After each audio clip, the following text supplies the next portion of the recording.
मैं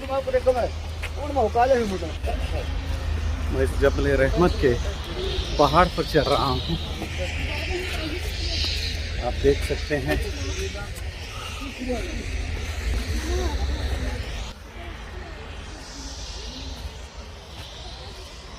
जबल रहमत मदीना अरफात में वाक़ है। ये मक्का मुकरमा में मौजूद है। ये मक्का से 15 किलोमीटर पर वाक़ है। ये वो जगह है जहाँ पर हज का खुतबा हज्जुल विदा दिया जाता है, जहाँ पर हाजी हज के दौरान 9 जिल हज्जा को अरफात को पहुंचकर दिन में नमाज और अल्लाह का ज़िक्र और इस्तग़फ़ार में गुजारते हैं, जो वाजिब है।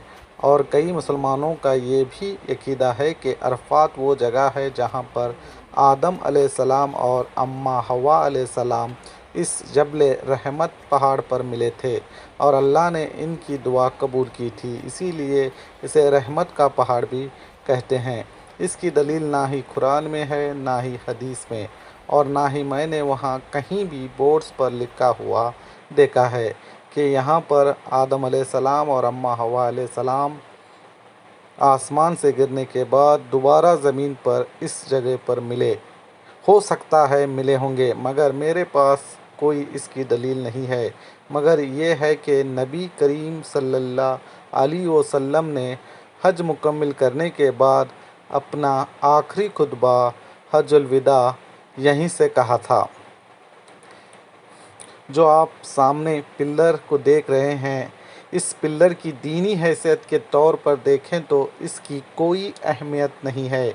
यह सिर्फ़ निशानी के तौर पर बनाया गया है ताकि दूर से पता चले कि ये जबल रहमत है। इस खंबे पर लिखा है, नबी सल्लल्लाहु अलैहि वसल्लम ने हमें इस पहाड़ पर या इसके खंबे के पास खुसूसी तौर पर नमाज पढ़ने या दुआ करने का हुक्म नहीं दिया है, ना ही आपके बाद साहिबा कराम रज़ी अल्लाह अन्हम ने ऐसा किया है।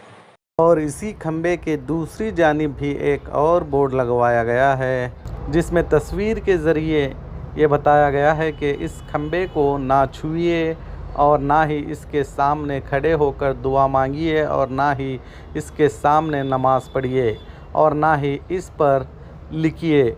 उसके बावजूद लोग ये सब गलतियां करते हैं। अल्लाह माफ़ करें। हम सब लोगों को याद रखना चाहिए कि कोई भी पत्थर ना ही हमें फ़ायदा पहुंचा सकता है, ना ही नुकसान। और इस पहाड़ की एक और खुसूसियत यह है कि ये पहाड़ अरफात के सब पहाड़ों के बीच में मौजूद है।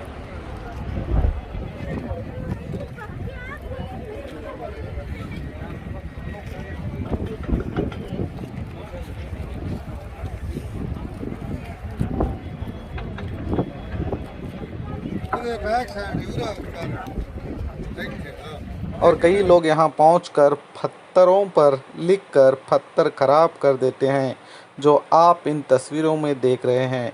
क्या पत्थरों पर अपना नाम लिखने से क्या हमारे किए गए गुनाह माफ़ होंगे? क्या हमें जन्नत में बिना कोई सवाल किए ही भेजा जाएगा? बल्कि ऐसा कुछ भी नहीं होगा। अल्लाह ताला हम सब को हिदायत दें।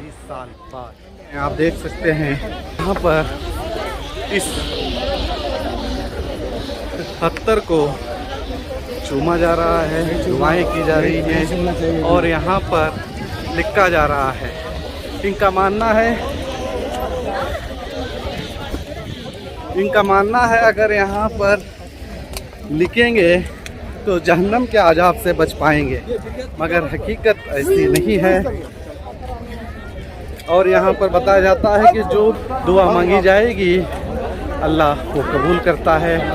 तो चलिए मैं वीडियो को यहाँ पर बंद करता हूँ और थोड़ी सी इबादत करता हूँ और अल्लाह से यही दुआ करता हूँ कि तमाम मुसलमान जो इस वीडियो को देख रहे हैं और जो ना भी देख रहे हैं, अल्लाह ताला उन्हें इस पाक मक्का और मदीने की ज़ियारत कराएं और ऐसे पाक जगहों की ज़ियारत कराएं। अल्लाह उनको भी ये नसीब अता फरमाए। अल्लाह का बहुत बहुत शुक्रगुज़ार हूँ कि अल्लाह ने मुझे ये मौका इनायत किया और मैं इन पाक ज़मीनों पर और इन सभी की ज़ियारत के लिए यहाँ पहुँचा हूँ। اللہ سب کی دعائیں قبول کرے، آمین۔